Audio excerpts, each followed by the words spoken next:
CorelDRAW tool பாக்ஸில் text tool என்பது text tool வந்து ரொம்ப வெரி இம்பார்ட்டண்ட்டான ஒரு டூல் ஆகும்.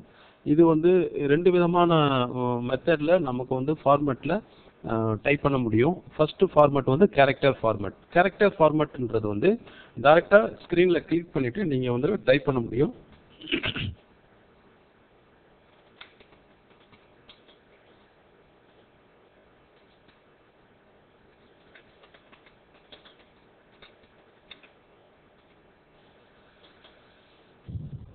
ஸோ இது போல் நீங்கள் வந்து டைரெக்டாக வந்து ஸ்க்ரீனில் டைப் பண்ணுறது வந்து கேரக்டர் ஃபார்மேட். இது வந்து நீங்கள் டைரெக்டாக நீங்கள் டபுள் கிளிக் பண்ணிவிட்டு செலக்ட் பண்ணிவிட்டு இதை நீங்கள் டெக்ஸ்டோட ஸ்டைலை நீங்கள் மாற்ற முடியும். ஸோ என்ன ஃபாண்ட் ஸ்டைல் வேணுமோ, என்ன ஃபாண்ட் ஸ்டைல் வேணுன்றதை நீங்கள் இது போல் செலக்ட் பண்ணணும். செலக்ட் பண்ணதுக்கு அப்புறம் தான் நம்ம வந்து அதோட ஃபாண்ட் ஸ்டைலை நம்ம வந்து சேஞ்ச் பண்ண முடியும். எந்த எழுத்து ஒரு எழுத்தை கூட நீங்கள் வந்து சேஞ்ச் பண்ணால் கூட அதை வந்து சேஞ்ச் பண்ண முடியும். இது போல் ஃபாண்ட் ஸ்டைலை நம்ம வந்து சேஞ்ச் பண்ணிக்கலாம். அதே போல் ஃபாண்ட்டோட சைஸவும் நீங்கள் வந்து இதில் வந்து கொடுக்க முடியும்.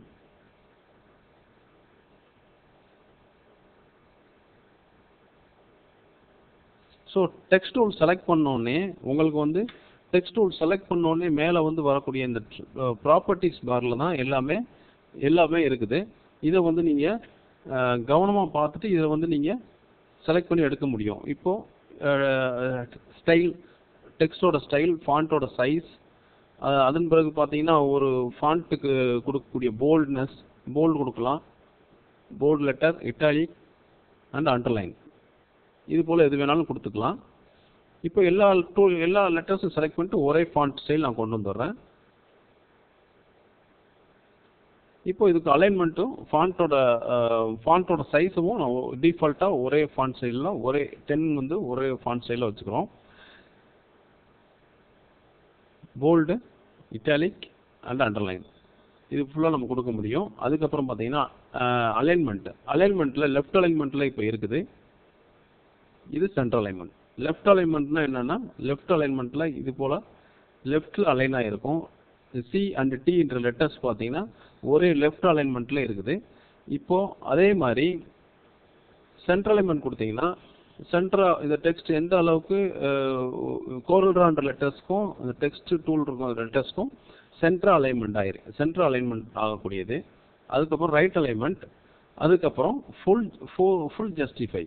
ஸோ இது போல் வந்து டெக்ஸ்ட் அலைன்மெண்ட்டும் நீங்கள் பண்ணிக்க முடியும் கேரக்டர் டெக்ஸ்ட்டில். வேறு இதில் வந்து நீங்கள் வேறு விதமான கலர்ஸும் நீங்கள் வந்து அப்ளை பண்ண முடியும். ஒவ்வொன்றுக்கும் இப்படி இது போல் செலக்ட் பண்ணிவிட்டு கலர்ஸ் அப்ளை பண்ண முடியும். அதன் பிறகு பார்த்தீங்கன்னா சேவ் டூல் பயன்படுத்தி, சேவ் டூலோட ஷார்ட்கட் வந்து F10 ஏற்கனவே நம்ம பார்த்துக்கிறோம். F10 கொடுத்தோன்னே இந்த இடத்துல நமக்கு வந்து 2 நோடு வரும். அந்த நோடை இங்கே உள்ள நோடு வரும். இந்த நோடை வந்து நீங்கள் பயன்படுத்தி லைன் ஸ்பேஸை நீங்கள் ஜாஸ்தி பண்ணிக்கலாம். அதே போல் சைடில் இந்த பக்கம் உள்ள நோடை வந்து நீங்கள் ரைட் சைடில் உள்ள நோடை நீங்கள் அட்ஜஸ்ட் பண்ணுறப்போ லெட்டர்ஸ்க்கு உள்ள ஸ்பேஸை வந்து அதிகப்படுத்திக்கலாம். இது போல் டெக்ஸ்ட் டூல் கேரக்டர் டெக்ஸ்ட் ஃபார்மேட்டை நம்ம வந்து பயன்படுத்த முடியும். அதுக்கப்புறம் பார்த்தீங்கன்னா பேராகிராஃப் டெக்ஸ்ட் ஃபார்மேட். நார்மலாக வந்து நான் ஒரு டெக்ஸ்ட்டை டைரெக்டாக எடுத்து கிளிக் பண்ணி டைப் பண்ணுறது வந்து நமக்கு கேரக்டர் டெக்ஸ்ட் ஃபார்மேட். இது பேராகிராஃப் டெக்ஸ்ட் ஃபார்மேட் அப்படின்னா என்னென்னா, பேராகிராஃப் டெக்ஸ்ட் ஃபார்மேட் பண்ணுறப்போ நீங்கள் டெக்ஸ்ட் டூலை நீங்கள் கிளிக் பண்ணிவிட்டு F8 கொடுத்தீங்கன்னா ஷார்ட்கட்டு, இதை வந்து நீங்கள் கிளிக் பண்ணி நீங்கள் என்ன சைஸ் வேணுமோ நீங்கள் இது போல் டாட்டட் லைன் வருது இல்லைங்களா, இதுதான் வந்து பாக்ஸ் பேராகிராஃப் டெக்ஸ்ட்டு. இந்த பேராகிராஃப் டெக்ஸ்ட்டில் இந்த டாட்டட் லைன் இருக்கிற இந்த ஏரியாக்குள்ளே மட்டும்தான் டெக்ஸ்ட் ரன் ஆகும். இதை வந்து நீங்கள் சைஸவும் நீங்கள் டிசைட் பண்ணிக்கலாம். இதோட இந்த பேராகிராஃபோட ஏரியாவை நீங்கள் வந்து டிசைட் பண்ண முடியும். இதோட ஏரியா எனக்கு வந்து இப்போது 120 200 அப்படின்னு கொடுத்தோம்னா 120 200ஓட சைஸ்க்குள்ளேயே நம்ம வந்து டிசைன் பண்ண முடியும்.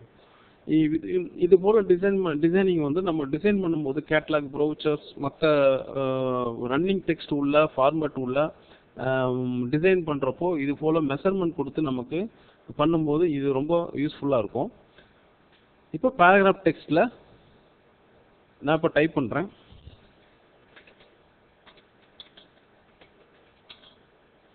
இப்போ இதை காப்பி பண்ணிவிட்டு அப்படியே பேஸ்ட் பண்ணிக்கிறோம்.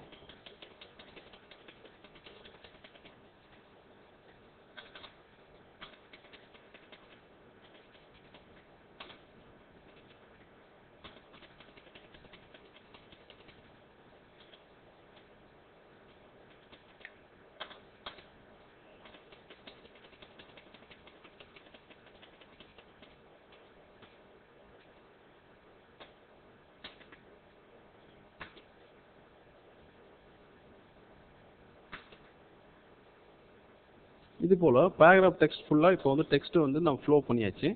இந்த டெக்ஸ்ட்டை வந்து நீங்கள் அலைன் பண்ண முடியும். இப்போ ஃபஸ்ட்டு இப்போ ஃப்ரண்ட்டில் F2 கொடுத்து இப்போ நான் ஜூம் பண்ணிக்கிறேன் இந்த ஏரியாவை. ஸோ ஃபஸ்ட் லெட்டர் வந்து போல்டாக வேணும் அப்படின்னா இது போல் இங்கே ட்ராப் கேப் இருக்கு இல்லையா, அதை வந்து நீங்கள் கொடுக்கும்போது டெக்ஸ்ட்டு ஃபஸ்ட் லெட்டர்ஸ் வரும். புல்லட்ஸ் வருதுன்னா புல்லட்ஸ் வேணுனாலும் புல்லட்ஸ் கிளிக் பண்ணிக்கலாம். ஸோ இப்போ வந்து ஃபஸ்ட் லெட்டர் டாப் டிசைன் பண்ணிக்கலாம். இதுக்கு கலர் நீங்கள் அப்ளை பண்ண முடியும். அதுபோல் நீங்கள் கேரக்டர் டெக்ஸ்ட்டில் நம்ம பார்த்தது போலயேவும் இதுலேயும் போல்டு கொடுக்க முடியும், இட்டாலிக் கொடுக்க முடியும், அண்டர்லைனும் கொடுக்க முடியும். ஸோ 3 விதமான ஆப்ஷன்ஸும் இதுலேயும் அப்ளை பண்ண முடியும். அலைன்மெண்ட் எப்படி இருக்கும்னு பார்த்தீங்கன்னா இதில் கிளிக் பண்ணிவிட்டு கண்ட்ரோல் A கொடுத்தீங்கன்னா டோட்டலாக செலக்ட் ஆகும். கிளிக் பண்ணிட்டோம் கண்ட்ரோல் A டோட்டல் செலக்ட் பண்ணுறதுக்காக கண்ட்ரோல் A பண்ணிடுறோம். இப்போது அலைன்மெண்ட்டில் லெஃப்ட் அலைன்மெண்ட் கொடுத்தா லெஃப்ட்டில் வந்து அலைன் ஆயிடுது, ரைட் அலைன்மெண்ட் கொடுக்கும்போது ரைட்டில் அலைன் ஆகிருக்குது. சென்ட்ரல் அலைன்மெண்ட் இது. ஃபுல் ஜஸ்டிஃபை கொடுக்கும்போது நம்ம கொடுத்துருக்குற அந்த 120க்குள்ளேயும் இது அலைன் ஆகி இருந்துக்கிறோம். ஸோ இப்போ பார்த்தீங்கன்னா இப்போ கீழே இந்த பாக்ஸில் இந்த இடத்துல பார்த்தீங்கன்னா ஒரு ஏரோ மார்க் மாதிரி ஒரு டூல் வந்து தெரியுது. இந்த ஏரோ மார்க் மாதிரி ஒரு விஷுவல் டிஸ்பிளே ஆகிறது வந்து எதுக்காகன்னா இதுக்கு கீழே வந்து டெக்ஸ்ட் இருக்குதுன்னு அர்த்தம். இன்னும் டெக்ஸ்ட் பேலன்ஸ் டெக்ஸ்ட் வந்து இதில் வந்து ஸ்டோர் ஆகிருக்குது அப்படின்றது வந்து இதோட மீனிங். நீங்கள் இதில் வந்து இதோட பாக்ஸோட சைஸை வந்து இந்த பேராகிராஃபோட ஏரியாவை வந்து நீங்கள் அதிகப்படுத்தும் பொழுது அந்த டெக்ஸ்ட் வெளியில் வர ஆரம்பிக்கும். இப்போ நீங்கள் கம்மி பண்ணும் பொழுது இந்த டெக்ஸ்ட் வந்து இதுக்கு உள்ள இதனுடைய பாக்ஸுக்கு பேராகிராஃப் ஏரியாவுக்கு உள்ள ஸ்டோர் ஆகிருக்குதுன்னு அர்த்தம். ஸோ இந்த ஏரோ மார்க்கை நம்ம வந்து தெரிகிற இந்த ஏரோ மார்க்கை நீங்கள் கிளிக் பண்ணணும். ஏரோ மார்க்கு சொல்கிறது இந்த ஏரியா. ஸோ இதை வந்து நீங்கள் கிளிக் பண்ணதுக்கப்புறம் இது தனியாக நீங்கள் வந்து கொண்டு போக முடியும். மறுபடியும் இதை வந்து ஒரு பாக்ஸ் போட்டு நீங்கள் கிளிக் பண்ணிக்க முடியும். கிளிக் பண்ணிட்டீங்கன்னா இதோட கண்டினியூட்டி எடுத்து நம்ம இங்கே வச்சுக்கலாம். ஸோ இதுக்கும் வந்து இப்போ பேஜோட சைஸை நான் ஜாஸ்தி பண்ணுறேன்.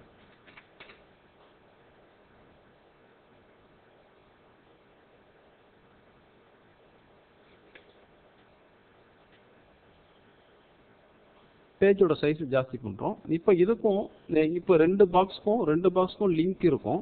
இந்த லிங்க் வந்து இது நீங்கள் டெக்ஸ்ட் இங்கே கம்மி பண்ணுறப்போ இங்கே ஜாஸ்தியாகவும் அங்கே ஜாஸ்தி இங்கே கம்மி இங்கே இதை நீங்கள் இதனுடைய ஏரியாவை நீங்கள் கம்மி பண்ணும் பொழுது இதோட ஏரியா அதிகமாக வர்றதுக்கு வாய்ப்பு இருக்குது. இதை நீங்கள் அதிகப்படுத்தும் பொழுது இங்கே உள்ள டெக்ஸ்ட் இங்கே ஃப்ளோ ஆகுறதுக்கு வாய்ப்பு இருக்குது. இப்போ நான் கலர் மாற்றி சேஞ்ச் பண்ணி பார்த்தோம்னா இதோட எந்த அளவுக்கு இது சேஞ்ச் ஆகுறது அப்படின்றது தெரியும். இப்போ நான் வந்து இந்த டெக்ஸ்ட்டை நான் இப்போ மைனஸ் பண்ணுறேன். இப்போ க்ரீன் மேலே போகுது. அதே போல் இதோட ஏரியாவை மறுபடியும் அதிகப்படுத்தும் பொழுது ரெட் டெக்ஸ்ட் எல்லாமே இங்கே வந்துடுது. ஸோ இது போல் டெக்ஸ்ட் ஃப்ளோ வந்து அலைன் பண்ணுறப்போ மாறி இதுக்கு ரெண்டுக்கும் லிங்க்கோட இது அலைன் ஆகும். ஸோ இது போல் பேராகிராஃப் டெக்ஸ்ட் வந்து ரன்னிங் புக் ஒர்க்கு இது மாதிரி ரன்னிங் டெக்ஸ்ட் யூஸ் பண்ணுறதுக்கு வந்து பேராகிராஃப் டெக்ஸ்ட் யூஸ் ஆகுது.